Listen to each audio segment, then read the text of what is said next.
नमस्कार, मेरा नाम ज्ञानेश्वर है और आपने देखना शुरू किया है लाइव सिटीज। आज देखिए मैं भी दिल्ली में हूं और मेरे साथ दिल्ली से ही जुड़ रहे हैं देश के जाने माने सीनियर जर्नलिस्ट अजीत द्विवेदी जी। अब तो दिल्ली ही रहना पड़ेगा अगले कुछ दिनों तक अजीत जी। देश में सरकार बन रही है, बिहार की हिस्सेदारी की बात है और नीतीश कुमार राजनीति के शिखर पर हैं। जब कहा जा रहा था कि वे रिटायरमेंट की ओर बढ़ चुके हैं, लेकिन उनका शिखर आ गया। और जो आप कहते हैं बार बार कि नीतीश कुमार की कुंडली में ही कुछ ऐसा लिखा है कि जब लोग कहते हैं कि वे राख में मिल गए, फिर उनका अभ्युदय ऐसा होता है कि पूछिए मत।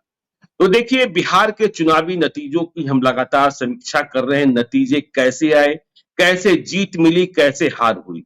हमने अपने दर्शकों को बताया बीजेपी की जीत कैसे हुई, बीजेपी की हार कैसे हुई, नीतीश कुमार कैसे हार गए 4 सीटें, और हम यह भी बताने की कोशिश कर रहे हैं कि इसके पीछे के राज और रहस्य क्या है। आज हम चर्चा करना चाहते हैं चिराग पासवान की, लोजपा आर की। वो चिराग पासवान जिनके बारे में क्या क्या नहीं कहा गया, और चिराग पासवान को मुश्किलों का सामना भी बहुत करना पड़ा।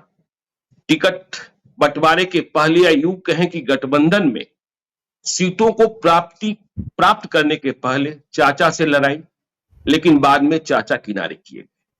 फिर जब सीटें मिली और फिर जब टिकट दिए गए तो तमाम प्रकार के आरोप प्रत्यारोप लगे कि चिराग ने ये कर दिया, चिराग ने वो कर दिया। लेकिन चिराग ने अपने समीकरण साधे और चिराग ने 100% स्ट्राइक रेट दिया। देखिए, बीजेपी 17 सीटों पर चुनाव लड़ी और 12 सीटें जीती। नीतीश कुमार की जेडीयू 16 सीटों पर चुनाव लड़ी और 12 जीती। और चिराग पासवान ने अपने पिता की तरह 2019 के चुनाव के वक्त तो उनके पिता भी थे, और 2014 भी याद कीजिए तो 7 सीटें मिली थी लोजपा को और 6 सीटों पर जीत हासिल हुई थी। 2019 में रामविलास पासवान भी, पशुपति पारस भी, रामचंद्र पासवान भी, चिराग पासवान भी, तब 6 में 6 सीटों पर जीत हासिल हुई थी। इस बार जब नीतीश कुमार आए तो सीट एक कम हो गई और उन्हें 5 सीटें मिली। और 5 सीटों को लेकर देखिए, हम तो आपको पहले भी कहते रहे जब नतीजे नहीं आए थे, लेकिन हमारा आपका एग्जिट पोल कह रहा था कि नतीजे चिराग पासवान के पक्ष में जाएंगे, 100% पक्ष में जाएंगे।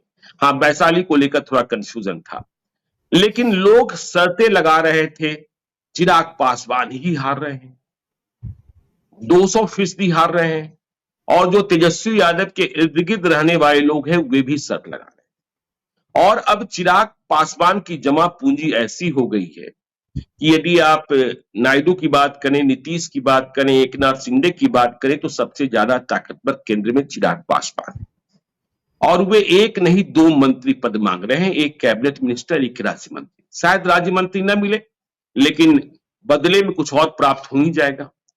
पर हम समझना यह चाहते हैं, और देखिए इस बात का भी ध्यान रखा जाना चाहिए, हमने आपसे पहले भी चर्चा की थी कि सी वोटर के जो सीओ हैं यशवंत देशमुख, उन्होंने कहा था कि देखिए चिराग पासवान बिहार में भाजपा के हेमंत बिश्व शर्मा साबित हो सकते हैं, और चिराग पासवान पर दांव लगाकर बीजेपी तेजस्वी यादव को मात दे सकती है। क्योंकि जो ओपिनियन पोल्स करने वाली एजेंसियां हैं वह मानती है कि विधानसभा चुनाव में मुख्यमंत्री पद की रेस में सबसे आगे तेजस्वी यादव है, और उन्हें चुनौती चिराग पासवान ही दे सकते हैं। यह दूसरी बात है कि नीतीश कुमार का चुप्पा वोट बैंक जिस तरीके से सामने आया है और नीतीश कुमार का जिन जैसे निकला है, वह इस बात को प्रमाणित करता है कि नीतीश कुमार को आप जितना खारिज करने की कोशिश करेंगे वे उतनी ही मजबूती से प्रकट हो जाते हैं। तो चिराग पासवान का 100% स्ट्राइक रेट, पहले इस पर टिप्पणी कर लें, इसके बाद सीटों की बात करेंगे अजीत जी।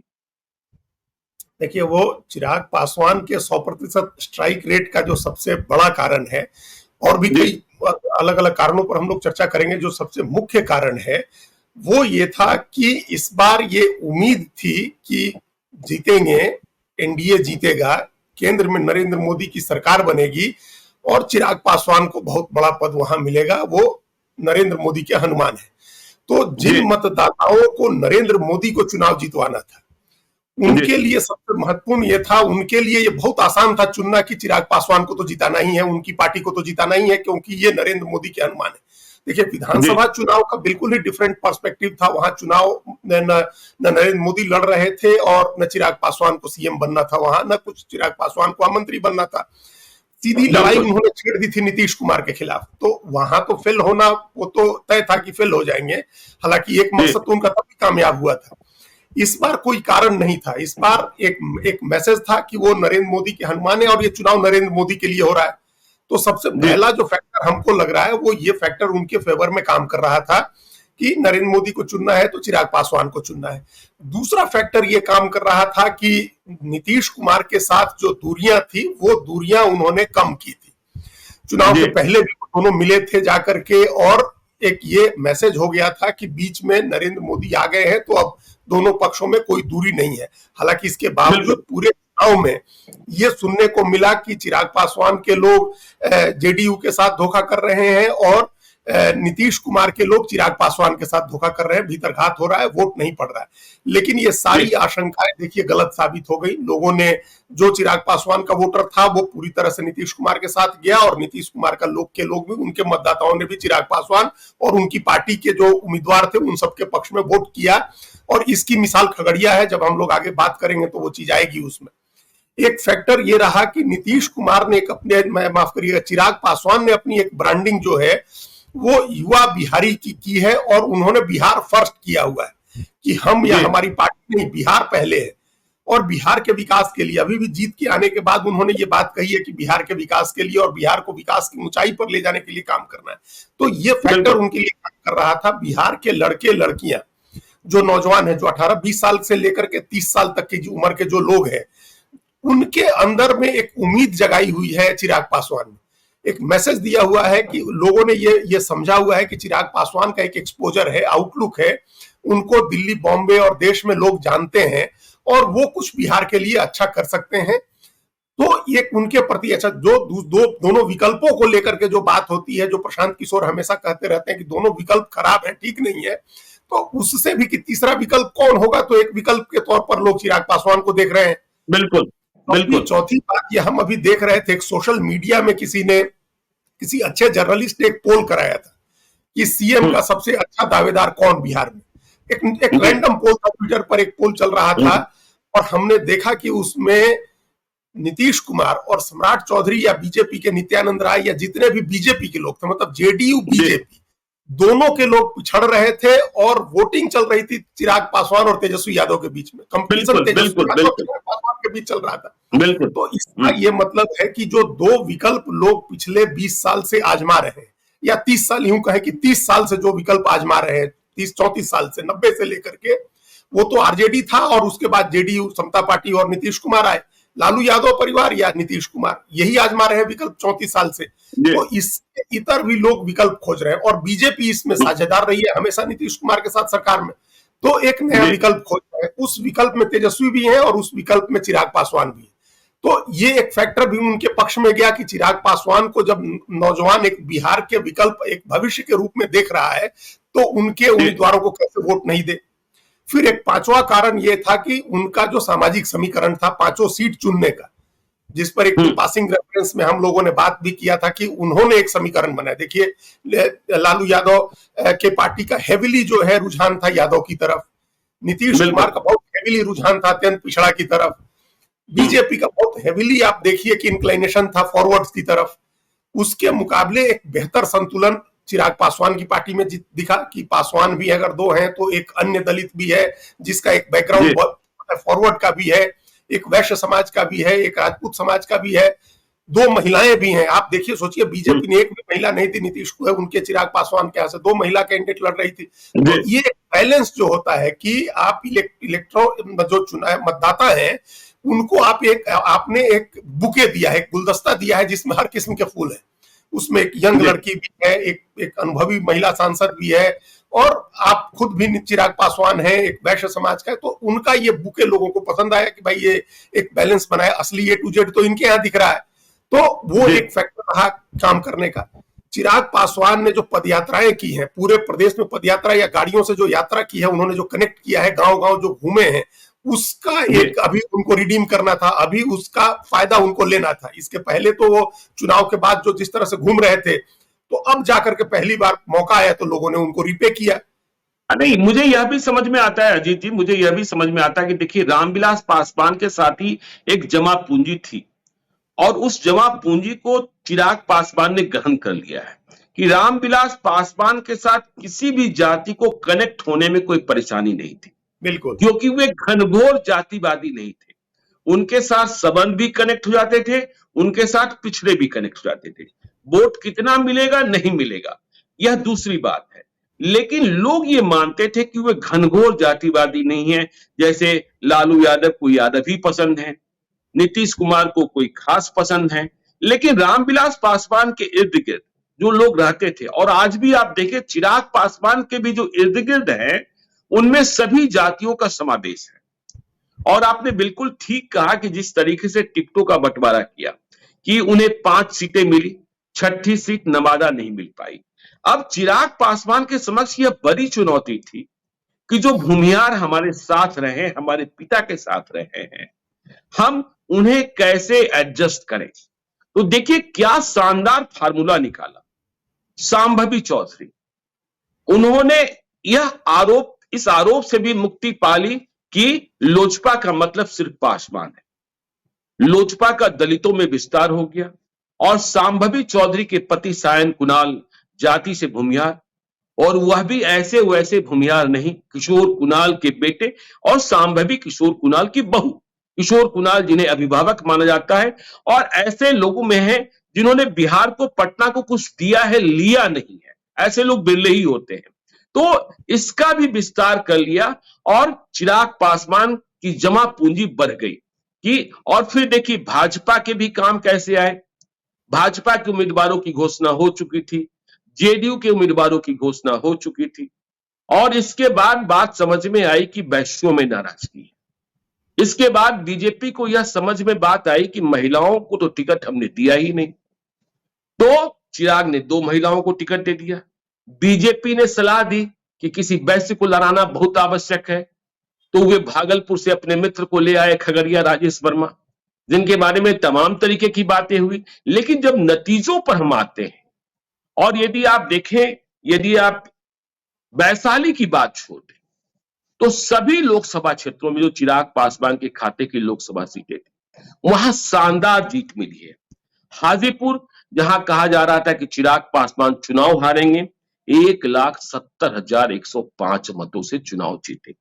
और देखिए 2019 और 2024 में बहुत बड़ा फर्क नहीं है।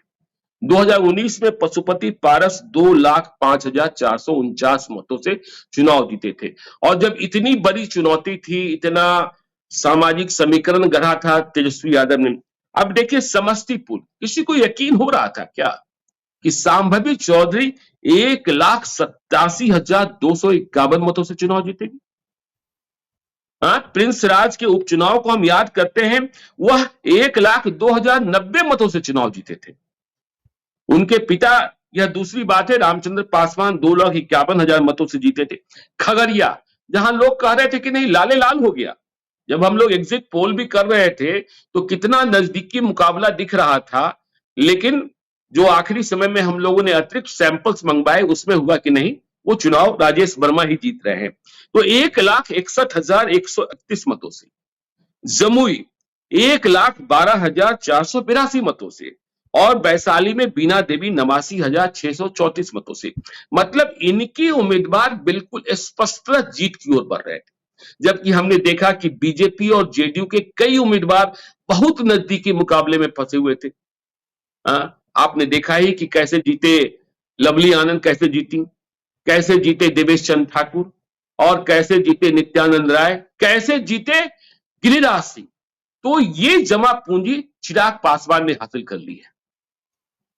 बिल्कुल, और चिराग पासवान के साथ ये तो आपने विस्तार से बता दिया कि उनके साथ जो रामविलास पासवान ने एक पूंजी बनाई थी, उसमें नौजवानों का एक वर्ग जोड़ा है, जो उत्साही नौजवानों का एक वर्ग है, आकांक्षी नौजवानों का, देखिए अब एक बड़ा एस्पायरेशनल वर्ग बिहार में पैदा हो रहा है, जिसको जो उबा हुआ है सारी चीजों से, जो सोशल मीडिया के जरिए पूरी दुनिया की रियलिटी को समझ रहा है कि दुनिया में किस तरह का विकास हो रहा है, कैसी सड़कें, कैसी इमारतें, कैसे इंडस्ट्रीज, किस तरह से चीजें डेवलप हो रही हैं, किस तरह से रोजगार के अवसर बन रहे हैं, और वो बिहार में उसको नहीं दिख रहा है, तो उसका एक फ्रस्ट्रेशन है।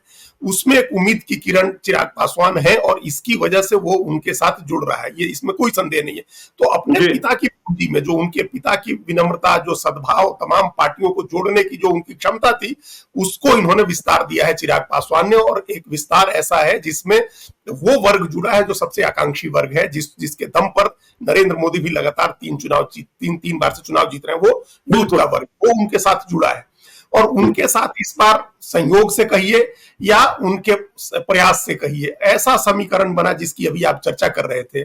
आपने जितने लोगों के नाम लिए जो चुनाव जीते हैं, लवली आनंद हो, देवेश चंद्र ठाकुर हो, सबकी लड़ाई मुश्किल इसलिए हो गई, नजदीकी इसलिए हो गई, क्योंकि इन तमाम सीटों पर जाकर के कहीं ना कहीं अगड़ा पिछड़ा का मामला बन गया। और पिछड़े वोट राधा मोहन सिंह को देखिए, जिनके बारे में एक पिछली बार 2.5 लाख वोट से जीते थे, इस बार 88,000 वोट से जीते। तो ये जीत हार का अंतर जहां जहां अगड़ा पिछड़ा हुआ, जहां जहां महागठबंधन का उम्मीदवार अगड़ी जाति का, माफ करिएगा, जहां एनडीए का उम्मीदवार अगड़ी जाति का और इंडिया का पिछड़ी जाति का है, वहां नजदीकी मुकाबला हो गया मैक्सिमम जगह। बिल्कुल। चिराग पासवान के साथ ऐसा इसलिए नहीं हुआ कि जो उनके खाते में 2 जनरल सीटें थी, उसमें खगड़िया सीट पर उन्होंने खुद ही पिछड़ा उम्मीदवार लड़ाया, तो कोई अगड़ा पिछड़ा होने का मतलब ही नहीं था। और वैशाली में उनके खाते में 3 जनरल सीटें थी, खगड़िया, वैशाली और, हाँ, खगड़िया, वैशाली, दो ही और सुरक्षित सीटें थी। बिल्कुल, तो 3 सुरक्षित सीटें थी, 2 जनरल सीटें जो थी खगड़िया पर उन्होंने अपने आप उनका पिछड़ा हो गया, तो अगला पिछड़ा होने का सवाल ही नहीं था। और वैशाली पर दोनों तरफ से अगड़े हो गए, तो वहां भी अगला पिछड़ा होने की कोई गुंजाइश नहीं हुई। तो ये उनके फेवर में एक बहुत बड़ी चीज चली गई। उन्होंने हो सकता है बहुत सोच समझ करके ये किया हो, लेकिन यह अपने आप भी हो गया। देखिए वैशाली में अपना कार्ड साधने के लिए लालू यादव ने भूमिहार लड़ाया कि भूमिहार साथ में आ जाएगा तो मल्लाह यादव और मुसलमान मिल करके जिता देगा। वहां अगर ये संभव था कि अगर वहां कोई पिछड़ा उम्मीदवार होता इनका लालू यादव का, तो मुकाबला नजदीकी हो जाता, या लोजपा को दिक्कत भी हो जाती, जैसे बाकी सब जगह हुई है। लेकिन अगला उम्मीदवार होने से वो एडवांटेज नहीं ले सके। जो अगला पिछड़ा का एडवांटेज सीट पर दिख रहा था, जो लड़ाई बन रही थी, अपने आप बन रही थी, कोई बना नहीं रहा था। इसके लिए कुछ बनाने की जरूरत इस बार नहीं हुई है बिहार में, न उत्तर प्रदेश में, तो वो नहीं हुआ उनके साथ। वहां दोनों अगड़े उम्मीदवार थे, तो पोलराइजेशन नहीं हुआ। तो इसका फायदा मिल गया अविना देवी को कि वो चुनाव जीत गए। उनके खिलाफ भी हालांकि वहां एंटी इनकम्बेंसी काफी थी, और वोट का समीकरण इनके फेवर में था, मुन्ना शुक्ला के। और यही वजह थी कि हम लोग को एग्जिट पोल तक के नतीजों तक में इस तरह के सैंपल मिल रहे थे कि लग रहा था कि वो जीत जाएंगे। और खगड़िया में पिछड़ा, खुद ही पिछड़ी जाति के कैंडिडेट थे राजेश वर्मा, और बीजेपी जेडीयू का वोट उनके साथ आ ही रहा था, जो लोक जनशक्ति पार्टी के साथ आया। तो और 3 सीटें उनकी जो सुरक्षित थी, उसमें उन्होंने बड़ी होशियारी से 1 सीट अन्य दलित को दिया, जो गैर पासवान दलित को दिया, और वो भी ऐसा बैकग्राउंड जिसमें ब्राह्मण भूमिहार की बहू, आपने बता ही दिया कि वो संभव के हस्बैंड भूमिहार हैं, और वो एक और उपलब्धि के लिए, हाँ, एक और उपलब्धि के लिए यदि चिराग पासवान को हम चिन्हित करें कि चिराग पासवान के पास इस बार बिल्कुल नई टीम थी। जो पुराने लोग थे, पशुपति पारस हो, रामचंद्र पासवान रहे नहीं, उनके बेटे प्रिंस राज हो, सूरजभान सिंह हो, महबूब अली कैसर हो, सभी लोग छोड़ चुके थे। उनके पास हुलास पांडे थे, राजू तिवारी थे, नए नए लोगों की जमात थी, जिन लोगों ने इस चुनावी कैंपेन को संभाला। चाहे उनके प्रवक्ता अशरफ हो, तो इन लोगों ने संभाला, और इस नई टीम के बूते उन्होंने पार्टी की नींव फिर से मजबूत कर ली। और जाहिर तौर पर जब 100% स्ट्राइक रेट है, तो चुनाव जब भी होंगे विधानसभा के, तो उनकी डिमांड तो बढ़ी ही होगी। देखिए 6, मतलब उन्होंने 5 सीटें जीती, 1 लोकसभा में 6 विधानसभा क्षेत्र, तो 30 पर दावा तो उनका ऐसे ही बन गया। और वे यह भी कह सकते हैं कि 6ठी सीट नवादा हम लड़ते, हम ही जीतते, और 6 सीटें मेरी, तो 36 पर दावा तो वे करते हुए दिखाई पड़ेंगे जब भी विधानसभा का चुनाव होगा। निश्चित रूप से उससे कम का दावा उनका नहीं होगा। लगातार हम लोगों ने देखा है, 7 सीट लड़े, फिर 6 सीट लड़े, फिर 5 सीट लड़े, हर बार सेक्रीफाइस किया 1 सीट का अलायंस मजबूत हो, कि अलायंस न बिखरे, अलायंस के हर पार्टनर को सीट मिल जाए, इसके लिए हर बार सीट का सेक्रीफाइस तो एलजेपी नहीं किया है। 2014 में 7 सीट, फिर 19 में 6 सीट, 24 में 5 सीट, और इस बार अगर राज्यसभा में नहीं मिलती है तो विधानसभा चुनाव में उनकी दावेदारी और मजबूत हो जाएगी। ये निश्चित, इसमें कोई संदेह नहीं। जी, तो दावेदारी मजबूत हो जाएगी। देखिए, अब हम सीटों की बात करते हैं और शुरुआत करते हैं जमुई से। देखिए, जमुई में भी क्या क्या कहा जा रहा था, यह समीकरण गड़बड़ हो गया, ये हो गया, अर्चना रविदास, उनके पति यादव, मुकेश यादव, और फिर अशोक महतो फैक्टर, शेखपुरा में कुर्मी नहीं दिया, कुशवाहा नहीं दिया, और चिराग पासवान ने जमुई की सीट छोड़ी है, इसलिए उनके खिलाफ लोग गुस्सा हैं कि आप क्यों छोड़कर गए, क्यों आपने किसी दूसरे को दे दिया। लेकिन जमुई की सीट पर 1,12,482 मतों से चिराग पासवान के बहनोई अरुण भारती की जीत। तो यह जीत जो है इस बात की गवाही देता है कि जमुई के लोग चिराग पासवान से गुस्सा नहीं थे, और जो सामाजिक समीकरण गढ़ने की कोशिश तेजस्वी ने की थी और लालू यादव ने की थी, फिर वह काम भी आया। देखिए, गलती तो किसने की, लेकिन सजा आरजेडी ने भुगत ली जब तेजस्वी यादव की सभा में सामने मंच से चिराग पासवान की मां और बहन को गाली दी गई थी। इसका असर भी व्यापक हुआ और सिर्फ जमुई में ही नहीं, पूरे प्रदेश में हो गया। बिल्कुल, इससे उनका वोट एकजुट हुआ। लेकिन ये पहले चरण में जमुई की सीट थी ज्ञानेश्वर जी, और हम लोग उस समय जो चर्चा कर रहे थे, जैसी एक आंधी जैसी उठी थी एकदम औरंगाबाद से, ऐसा लग रहा था कि कुशवाहा पूरी तरह से चला जाएगा आरजेडी की तरफ, क्योंकि 2 उम्मीदवार, 4 में से 2 उम्मीदवार लड़ रहे थे कुशवाहा, औरंगाबाद में भी और नवादा में भी, और इसका असर ये महसूस हो रहा था कि जमुई में भी कुशवाहा का वोट टूटेगा, वो जा रहा है आरजेडी की तरफ।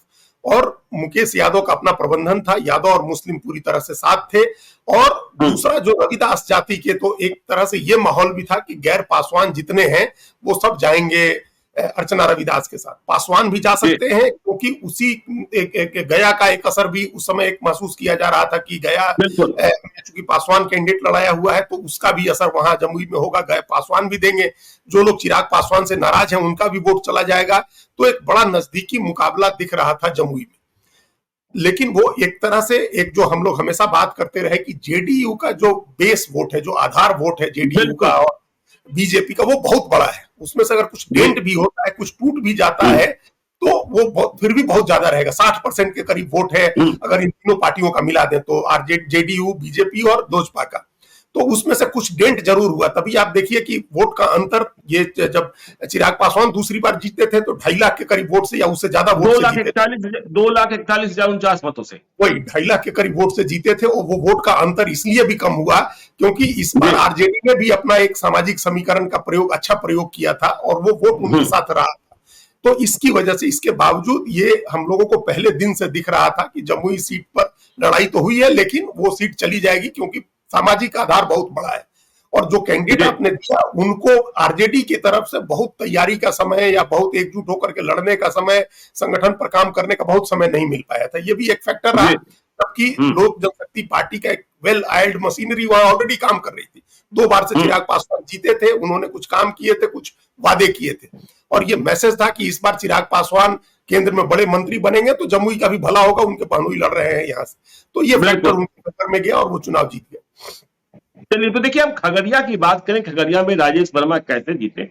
इसके पहले हम ये चर्चा करना चाहते हैं कि पशुपति पारस, चिराग पासवान के चाचा, जो कहते थे हाजीपुर तो हम ही लड़ेंगे, मुझसे ही कहा था नेबर नेबर नेबर। तो अब पशुपति पारस का भविष्य आप क्या देख रहे हैं अजीत जी? देखिए, राजनीति में एक हमने अभी अपने, मतलब 30 साल की सक्रिय पत्रकारिता और उसके पहले 7-8 साल 10 साल की सक्रिय राजनीति के दौर से हमने ये सीखा है कि किसी भी नेता को आप राइट ऑफ नहीं कर सकते हैं कि वो खत्म हो गए। किसी भी नेता को आप राइट ऑफ नहीं कर सकते हैं। कोई भी नेता कभी भी बाउंस बैक कर सकता है, कभी भी वापसी कर सकता है। वो आकर के क्या समीकरण बन जाएगा, किस समय वो किसके लिए उपयोगी हो जाएंगे, तो ये अगर उनकी सेहत उनका साथ देती है तो वो फिर राजनीति में उनकी भी वापसी होगी। देखिए, कितने लोगों की वापसी आपने अपने सामने देखी होगी कि लोग खत्म हो गए, चुनाव लगातार हार रहे थे, फिर अचानक बाउंस बैक किए। लोग तो लालू यादव की का एपिटैफ ओबिचुरी लिखने लगे थे कि राजनीतिक करियर खत्म हो गया जब 2010 में 9 में 4 लोकसभा और 10 में 22 विधानसभा सीटें मिली थी। तो तो हमको लगता है कि अभी उनको अपनी प्रासंगिकता उसी तरह से बनानी चाहिए है जिस तरह से चिराग पासवान ने पूरे बिहार का दौरा करके बनाया। उनको अपनी सक्रियता बढ़ानी चाहिए है, अगर अपनी पार्टी है उसके संगठन पर कुछ काम करना चाहिए है, और संकट के समय जो सबसे बड़ी चीज काम आती है वो होती है नेटवर्किंग की। उनको नेटवर्किंग करनी चाहिए है। देखिए नीतीश कुमार का उनके प्रति बहुत सद्भाव रहा है, और जैसा आपने कहा कि किसी भी समय अगर चिराग पासवान को बीजेपी की तरफ से आगे किया जाता है, हेमंत बिस्वा शर्मा बनने की कोशिश करते हैं, तो लालू यादव को भी एक उनकी काट के लिए जरूरत होगी, तो पशुपति पारस और प्रिंस पासवान काम आ सकते हैं। तो उनके लिए राजनीतिक दरवाजे बंद नहीं हुए, किसी समय वो सही चाबी की तलाश करती रहनी है, किसी एक चाबी से खुल जाएगा दरवाजा और फिर से रेलिवेंट हो जाएंगे, वो अभी खत्म नहीं हुए। तो देखिए, आप शारीरिक स्वास्थ्य की बात कर रहे हैं। देखिए, नीतीश कुमार के शरीर और शारीरिक स्वास्थ्य को लेकर कितनी चर्चाएं हो रही थी, और मुझे 2005 का एक किस्सा याद आता है अजीत जी। 2005 में नीतीश कुमार शपथ ग्रहण कर रहे थे। अरुण कुमार जो पूर्व सांसद हैं अभी, मंत्री उन्हें ही बनना था, लेकिन भीतर खाने में क्या साजिश हुई, अरुण कुमार मंत्री नहीं बनाए गए, और रामाश्रय प्रशासी जो बिस्तर पर थे, बेड पर थे, उन्हें शपथ लेने के लिए बुला लिया गया। और जब वे गांधी मैदान में शपथ हो रही थी, जब वे शपथ के लिए बने मंच पर चढ़ रहे थे, तो दो आदमी दोनों बाजुओं को कंधा देकर के वे उन्हें मंच तक ले गए थे, और फिर शपथ लेने के वक्त भी खड़ा किया था। जैसे ही उन्होंने मंत्री पद की शपथ ली, उनकी सारी शारीरिक कमजोरी दूर हो गई थी, और मैंने 15 दिनों के बाद ही फ्लाइट में देखा था, पटना दिल्ली फ्लाइट में, वे कितने तंदुरुस्त थे। तो ये तो शक्ति और सत्ता में है ही ना। संजीवनी, जो सत्ता की संजीवनी जिंदा कर देती है एकदम से। जी, तो चलिए आगे हम बात करते हैं खगड़िया लोकसभा क्षेत्र की। देखिए, खगड़िया लोकसभा क्षेत्र में राजेश वर्मा को टिकट मिलेगा, इस बात की उम्मीद तो किसी को थी ही नहीं, कोई चर्चा ही नहीं थी। और इस खबर को भी सबसे पहले लाइव सिटी ने ही ब्रेक किया था कि खगड़िया में राजेश वर्मा उम्मीदवार बनाए जा रहे हैं। तो पता नहीं अब चिराग पासवान के मन मस्तिष्क में क्या आया, क्योंकि वहां रेणु कुशवाहा की चर्चा हो रही थी, अभय कुशवाहा की चर्चा हो रही थी, लेकिन मन मस्तिष्क में ऐसा आया और अपने भीतर इतना कॉन्फिडेंस था कि जिसे हम टिकट देंगे।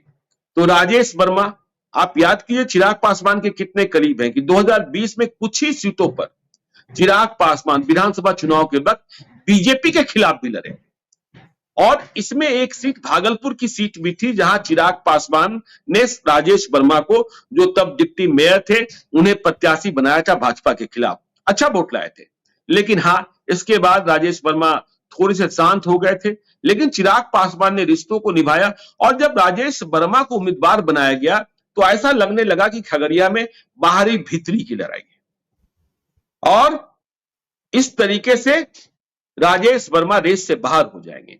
लेकिन देखिए, चुनाव के दिन तक संघर्ष बहुत रहा, और बहुत सारे लोग कंफ्यूज थे। चिराग पासवान को विश्वास था, लेकिन उस रात मुझे याद है कि सम्राट चौधरी ने मुझे फोन कर कहा था कि देखिए, चाहे जितनी आप लोग चर्चा कर लिए कि कुशवाहा उम्मीदवार है, संजय कुशवाहा सीपीएम का, और सारे कुशवाहा उधर पलट गए हैं, लेकिन आपको मैं विश्वास दिला रहा हूं, खगड़िया मेरी कर्म भूमि है, और यह दायित्व और यह जिम्मा मेरा था कि हम लोजपा के प्रत्याशी को जीत दिलाएं। और जब नतीजे आए तो 1,61,131 मतों से, क्या यह बगैर कुशवाहा मत के संभव था? यहां देखिए, बहुत सारे विधायकों ने भी कई तरीके के खेल किए। तो खगड़िया राजेश वर्मा जीत गए, संजय कुशवाहा हार गए, मतलब चिराग पासवान जीत गए, इंडिया ब्लॉक हार गया।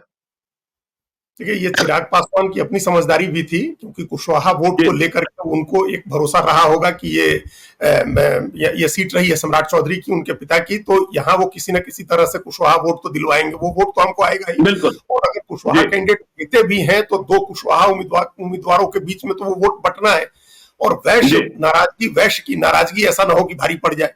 जो हम आपने पहले कह दिया कि बीजेपी ने और जेडीयू ने वैश्य की टिकट, वहां 2 टिकटें कट गई थी, सीतामढ़ी की और शिवहर की, उसको लेकर के नाराजगी थी। एक ही कैंडिडेट अभी तक हो रहा था, संजय जायसवाल ही कैंडिडेट हो रहे थे, तो इस नाराजगी का नुकसान हो सकता था, हर जगह होता, वहां भी हो सकता था। और इनकी नजदीकी भी थी, जिस नजदीकी की वजह से इनको लड़ाने की बात पहले से हो रही थी। और हम लोगों ने चर्चा के बीच में ये कहा था कि चाहे कुछ भी हो जाए, खगड़िया में जरूर सम्राट चौधरी अपना कुछ न इतना जोर लगाएंगे कि वो वोट दिलवा ले। जी संजय कुशवाहा कैंडिडेट है, उनके पिता भी वहां से रहे हैं, नेता रहे हैं, तो वो वोट जितना काटे उतना काटे, लेकिन हम लोगों ने चर्चा की थी और हुआ, कुशवाहा का वोट उनको मिला और वैश्य एक मुश्त आ गया। जो उसकी नाराजगी थी वो सारी खत्म हो गई। शहर का जो इलाका था, खगड़िया का प्रॉपर का इलाका या आसपास से, वैश्य पूरा वोट उनके साथ आ गया। पासवान और दलित तो था ही उनके साथ। और हमने बार बार हम कहते हैं जेडीयू बीजेपी का बड़ा जो अत्यंत पिछड़ा और महादलित का, ये सब का वोट है, सवर्ण का वोट है, वो आ गया उनके साथ। तो ये बात आपने ठीक कही कि बिना कुशवाहा वोट के वो संभव नहीं होता। अगर कुशवाहा पूरी तरह से एकजुट हो जाते, जैसा कई जगह हम लोगों ने देखा कि हुए, उसका नुकसान हो सकता था, हार जीत का अंतर कम हो जाता और नजदीकी मुकाबला हो जाता। और दूसरा, ये प्रबंधन की बात भी जरूर करनी होगी कि जिस तरह से जो धारणा बदला राजेश वर्मा ने, जब वो आए थे, इतना खराब परसेप्शन था उनको लेकर के, उनके कामकाज को लेकर के, उनके बाहरी होने को लेकर के, सारा परसेप्शन उन्होंने अगले 20-25 दिन में दूर किया। लोगों के साथ संपर्क बढ़ा करके, कांटेक्ट 1-to-1 लोगों के पास जा करके उन्होंने, और सोशल मीडिया के जरिए भी उन्होंने परसेप्शन बदला, उसका एक बड़ा लाभ बिल्कुल। और अब देखिए ना, यदि लोजपा को दूसरा मंत्री पद मिलता है तो चर्चा हो रही कि राजेश वर्मा ही मतलब चिराग पासवान के चॉइस हो सकते हैं। अब देखिए तीसरी सीट की बात करते हैं, समस्तीपुर की, सांभवी चौधरी। यहां लड़ाई बेटा और बेटी की थी। अशोक चौधरी की बेटी सांभवी चौधरी और महेश्वर हजारी के बेटे शनि हजारी, जो कांग्रेस में चले गए चुनाव लड़ने के लिए। और सांभवी चौधरी चुनाव जीतेगी यह लग रहा था, एग्जिट पोल भी कर रहा था, और सबसे कम उम्र की सांसद बनेंगी यह भी तय था। लेकिन 1,87,251 मतों से, देखिए एक चौंकाने वाली बात यह है, मैं डाटा माइनिंग करा रहा हूं, कि कई ऐसे लोकसभा क्षेत्र हैं विशेषकर जेडीयू के, जैसे देवेश चंद्र ठाकुर की जीत में सीतामढ़ी में स्पष्ट तौर पर मुसलमान मतदाताओं की भूमिका नजर आती। वहां अगड़ा पिछड़ा करने की कोशिश की गई, लेकिन मुसलमान ने देवेश चंद्र ठाकुर को कई इलाकों में मत दे दिया है। और सांभवी चौधरी की जो जीत हुई है, इतनी बड़ी जीत, 1,87,251 मतों से, इसमें भी मुस्लिम मतों की भूमिका कही जा रही है। यह अशोक चौधरी का निजी प्रबंधन है, या मानिए कि भाई सांभवी चौधरी, उनके पिता अशोक चौधरी और अशोक चौधरी के नेता नीतीश कुमार, इसका असर है। देखिए ये इसमें 2-3 फैक्टर काम कर रहे हैं। देखिए उनके ज्यादा वोट के अंतर से जीतने में तो जो सबसे बड़ा फैक्टर काम कर रहा है वो अपना व्यक्तित्व है। सांभवी चौधरी को लेकर के जो एक जिज्ञासा जगी, देखिए जब भी किसी उम्मीदवार को लेकर बहुत जिज्ञासा हो जाए, लोग पूछने लगे, जानने लगे, तो ये हो जाए तो लगता है कि लोग इसको चुनेंगे। एक उम्मीद बांध ली लोगों ने कि यंग लड़की है, बाहर से पढ़ी हुई है, दिल्ली अमेरिका से पढ़ करके आई है और ये कुछ करना चाहती है क्षेत्र के लिए, तो एक ऐसे उम्मीदवार के पक्ष में सहज रुझान बनता है। चुनाव के बीच में अजीत जी, सांभवी ने मुझसे कहा था कि आप सिर्फ एक काम करा दीजिए, मेरा और सनी हजारी का डिबेट करा दीजिए आमने सामने।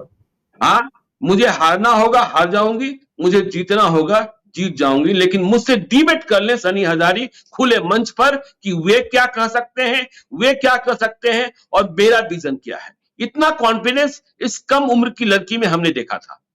हाँ, तो वो एक विजन है, इसका मतलब उसने कुछ सोचा हुआ एक विजन है, अपनी दृष्टि अपने क्षेत्र को लेकर के, प्रदेश को लेकर के, ये लोगों ने अपने आप महसूस किया।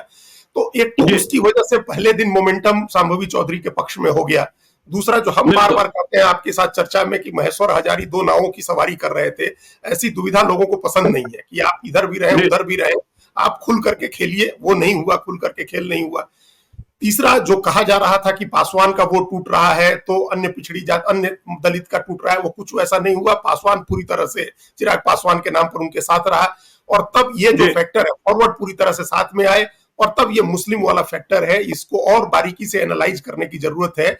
मुस्लिम वोट मिला है सांभवी चौधरी को, तो उसके ये तीनों कारण है। पहला कि अशोक चौधरी का अपना प्रबंधन, उनको लेकर वो कांग्रेस में रहे हैं, उनका एक बैकग्राउंड है, उनके पिता कांग्रेस में रहे हैं, और मुसलमानों से किसी दुराव की और किसी टकराव की कोई खबर कभी नहीं रही है कि कोई उस तरह का उन्होंने कोई बयान दिया हो। नीतीश कुमार की के प्रति जो मुसलमानों का सद्भाव है वो अपनी जगह है, और चिराग पासवान से भी कभी मुसलमानों को परहेज नहीं रहा। मुसलमान हमेशा उनको पसंद करते रहे थे, जब वो बीजेपी में थे तब भी, और ये अपने यहाँ कम चर्चा होती है। लेकिन गुजरात दंगों के बाद वाजपेयी का मंत्रिमंडल छोड़ने वाले एकमात्र नेता रामविलास पासवान थे, जिन्होंने उस समय मंत्रिमंडल छोड़ दिया था। तो ये भी एक मुस्लिम समाज में इसको लेकर के भी एक सद्भाव उनके साथ रहा था। उन्होंने वो हमेशा सबके सभी धर्मों के सद्भाव की बात करते रहते। तो चिराग पासवान से भी ऐसी उम्मीद होगी, भले वो बीजेपी में है, उनसे भी एक उम्मीद होगी। तो ये तीनों फैक्टर हमको लगा कि काम वहां किया, जिसकी वजह से कुछ मुस्लिम वोट भी सांभवी को मिला। चलिए, तो देखिए अब आगे बात करते हैं हाजीपुर सीट की, मतलब चिराग पासवान की सीट की। लोग कह रहे थे कि वहां नीतीश कुमार के वोटरों ने चिराग पासवान से बदला ले लिया। कहां नतीजा ऐसा बदला? देखिए, जो आंकड़े कहते हैं कि चिराग पासवान 1,70,105 मतों से चुनाव जीते, और उस पुलवामा और बालाकोट वाले लहर में 2019 में पशुपति पारस, जब चिराग पासवान भी थे, चिराग पासवान आज भी हैं, और पशुपति पारस चुनाव लड़ रहे थे, रामविलास पासवान भी थे, तब वे 2,05,449 मतों से। तो यदि अंतर देखें तो 35,000 मतों का अंतर है। तो कहां नीतीश कुमार के वोटरों ने बदला ले लिया, और कहां ऐसी कोई नई बात हो गई जिसे लेकर इतनी बड़ी बड़ी शर्तें आरजेडी वालों को लगाने की जरूरत है? इसका मतलब है कि आरजेडी वालों को वोटरों का मिजाज समझ में नहीं आता, वे पढ़ नहीं पाते हैं। नहीं तो चिराग पासवान की जीत पर वे दांव नहीं लगाते, जीत हार पर। हाँ बिल्कुल, ये हम लोग हरदम, जब आपने कहा कि कोई शर्त लगा रहा है, हमने कहा कि आप शर्त लगाइए। ये तो 40 में से एक सीट जीते तो उस तरह की सीट है कि एक सीट हाजीपुर जीतेंगे, ऐसी इस तरह की सीट थी वो। देखिए, ये जो अंतर 30,000 का कम हुआ है, इसमें नीतीश कुमार के लोगों की नाराजगी या बदला लेने वाली कोई बात नहीं है। ये अंतर इसलिए है क्योंकि आरजेडी का समीकरण इस बार पिछली बार से ज्यादा मजबूत था। इस बार उस समीकरण में कुशवाहा और दूसरी पिछड़ी जातियां भी जुड़ रही थी और मल्लाह भी जुड़ रहे थे। तो वो एक फैक्टर काम कर गया, जिसकी वजह से कुछ वोट शिवचंद्र राम को ज्यादा आ गया। चिराग पासवान के हारने या कमजोर होने का तो कोई कभी शुरू से सवाल नहीं था।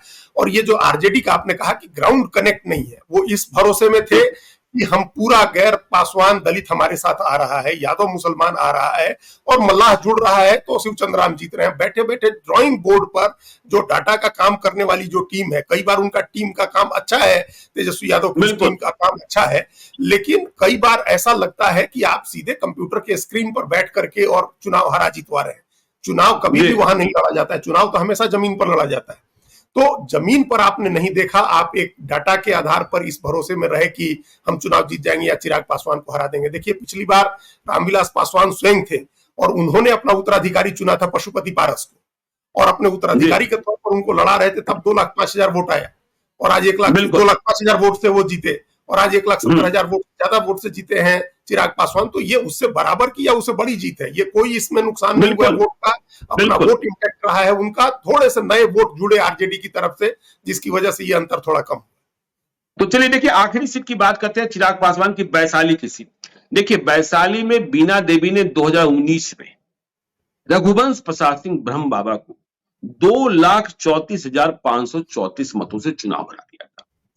इस बार ब्रह्म बाबा थे नहीं, लालू यादव ने नया प्रयोग किया, राजपूत के सामने भूमिहार खड़ा कर दिया, दबंग मुन्ना शुक्ला को बीना देवी के सामने। बीना देवी को टिकट किन परिस्थितियों में कितनी देर बाद मिला, यह भी हम और आप जानते हैं। बीना देवी की जीत हुई 89,634 वोट से 89,634 मतों से। तो यहां फासला घट गया, इसलिए एग्जिट पोल कंफ्यूज करने वाले थे, बाद में कह रहे थे कि नहीं बीना देवी जीतेंगे। तो लड़ाई हुई, लेकिन ऐसा नहीं हुआ कि सब कुछ टूट गया और बीना देवी की हार हो गई। आखिर में तो बीना देवी ही चुनाव जीती। बिल्कुल, वो एक समीकरण ऐसा बन गया था वहां। और ये प्रयोग जो लालू यादव ने किया था, देखिए ये चुनाव जरूर हार गए हैं लालू यादव की, मतलब वैशाली में आरजेडी चुनाव हार गई, मुन्ना शुक्ला चुनाव हार गए, लेकिन ये उनका प्रयोग एक स्तर पर सफल हुआ है। इस प्रयोग को, एक हार की वजह से इस प्रयोग को नहीं छोड़ना चाहिए। अगर राजनीतिक प्रयोग की बात करें और आगे के चुनाव को ध्यान में रख के, और वैशाली के कई विधानसभा क्षेत्र हैं जिसमें मुन्ना शुक्ला आगे रहे हैं। बिल्कुल वही कह रहे हैं, तो उसको निश्चित रूप से ध्यान में रखना चाहिए है कि ये जो 1,40,000 1,40,000 वोट जो का अंतर जो कम हुआ है रघुवंश प्रसाद सिंह से और मुन्ना शुक्ला के बीच में, ये वो कोर वोट है जो एकदम बीजेपी के खूंटे से बंधा होता था और आरजेडी को गया। अब आप सोचिए कि भूमिहारों ने लालटेन छाप पर वोट देते हुए उनको कैसा लग रहा होगा, लेकिन उन्होंने दिया। टेक तो टूट गई कि हम नहीं देंगे, तो दिया। वैशाली जैसी जगह पर जहां कितना खून खराबा हुआ है वो हम सब लोग जानते हैं। और तब से अर्ली 90s से हेमंत शुक्ला के समय से लेकर के और हेमंत शाही से लेकर के रमन साई से लेके मुन्ना छोटन शुक्ला तक। तो उस जगह पर अगर भूमिहारों ने वोट दिया है, लालटेन के उस पर बटन दबाया है, तो ये निश्चित रूप से लालू यादव मुस्कुरा रहे होंगे, उनके लिए संतोष की बात होगी सीट हारने के बाद भी। देखिए लालू यादव, हम हमेशा कहते हैं कि लालू यादव की राजनीति कभी भी दिल्ली की नहीं रहती है। एक प्रयोग आप एक बार छोड़ दीजिए, 2004 को छोड़ दीजिए, तो कब जीते हैं लालू यादव लोकसभा का चुनाव? कभी नहीं जीते हैं। 1999 में बिहार एक था और 54 सीटें थी, तब भी सिर्फ 7 सीट जीते थे, 54 में से 7। आप 4 छोड़ दीजिए, जब वो 24-25 सीट जीते थे, तो देख लीजिए कि 9 में 4 जीते, 14 में 4 जीते, 19 में 0 जीते, अभी फिर 4 जीते। तो आप ये मान के चलिए कि वो 1999 से 5 चुनाव तो हम ही ने बता दिए। तो लोकसभा चुनाव का कोई उनके लिए बहुत महत्व नहीं होता है, लेकिन उसमें जो प्रयोग होते हैं, उस प्रयोग के आधार पर आगे विधानसभा चुनाव की राजनीति तय होती है। तो भले मुन्ना शुक्ला हार गए, क्योंकि वहां हम फिर वही कहेंगे कि जेडीयू, लोजपा और बीजेपी का वोट आधार इतना बड़ा है कि उसमें एक वोट तोड़ करके आप बहुत डेंट नहीं कर सकते। लेकिन ये प्रयोग जो हुआ है मल्लाह लड़ाने का मुजफ्फरपुर में, भूमिहार लड़ाने का वैशाली में, इस प्रयोग का लाभ आगे विधानसभा चुनाव में मिलेगा। इस बार तो आगे विधानसभा चुनाव में मिलेगा जी, लेकिन हम जी, लेकिन देखिए, चलिए इस कार्यक्रम का समापन उस सवाल से करते हैं कि जो यशवंत देशमुख कह रहे हैं, सी वोटर के सीओ, कि यदि हेमंत बिश्व शर्मा बन जाए चिराग पासवान, या फिर यूं कहें कि भाजपा के हेमंत बिश्व शर्मा हैं, तो क्या चिराग पासवान बिहार के मुख्यमंत्री बन सकते हैं और वे तेजस्वी यादव का मुकाबला कर सकते हैं, या फिर नीतीश ही अभी तय है? इसमें इस सवाल के 2 पहलू हैं और एक नीतीश का पहलू अलग है। नीतीश कुमार अगर रहते हैं वहां, तो बीजेपी अभी ये जोखिम नहीं लेगी कि नीतीश कुमार को छोड़ करके किसी नए चेहरे पर या कोई नया समीकरण बना करके चुनाव लड़े। अगर अपने ठीक सेहत में रहते हैं नीतीश कुमार, जैसे अभी है ऐसे रहते हैं, संगठन चलता रहता है, तो उन्हीं के चेहरे पर चुनाव लड़ा जाएगा, और ये कई लोगों ने बयान भी दिया है।